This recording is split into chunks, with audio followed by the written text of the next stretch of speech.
we're going to talk about your childhood and how you became an international pianist and how you came back to Cebu to now work on the Cebu Youth Symphony Orchestra. Tell us about your childhood. When did you know that you had talent? At about age 6, I would say, my mother taught me. And the pianos were there, the lessons were there, but I was never forced to practice, and I really did enjoy the lessons and the practicing. And what happened? You were in Cebu. Did you go to Manila and abroad eventually?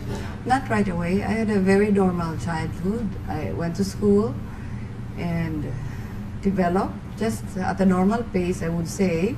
But at age 18, I was sent to New York, the Juilliard School of Music. Mm-hmm. Some summers and some semester vacations, I was sent to Manila for brief periods for coaching. But the whole time you were here, your mother was your coach and she was your teacher. Yes. You did not have any other teacher at all? No, except for the brief periods that I mentioned in Manila. Basically, it was Benaming Tupas, those times. You know, I'm curious because many parents watching us right now would want their children to be like you, to really play the piano really, really well. And you mentioned that you never were forced. But how about those children who don't want to study at all? Shouldn't they be forced or coerced into studying piano? Up to a certain extent, yes. I think everybody should have a mandatory basic background of music. But for a career, there has to be much more than that. It has to come from inside. Every person has to have that germ, that seed, to want to sacrifice and have the discipline to achieve in the arts. At what age did you realize that you had that seed within you, to go international? I would say at about age 10, not international, but at age 10, I had my first solo recital, and I would choose to listen to records of piano concertos with orchestras rather than play with my brothers and sisters and playmates. So I realized that I had a special love for music. And I'm sure your parents were very supportive too. They really were.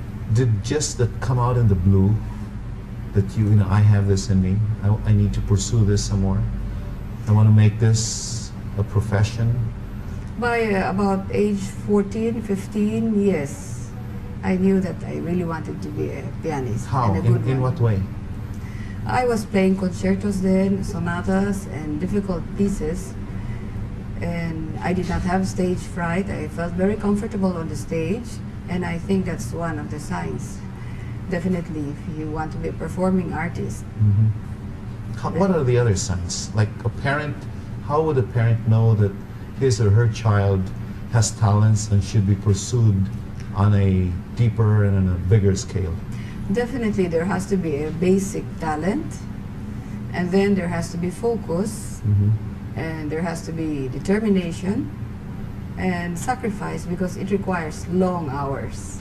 I could imagine. Ingrid, I'd like to ask you to bring us from your childhood up to the point when you have reached where you are today. Maybe you could show us some pictures about where you came from and the story of your life. That would be very interesting to a lot of people who are watching us right now. Yes. A lot of people have seen you in the newspapers, but I don't think they really know how the hard work that you put in order to become where you are today.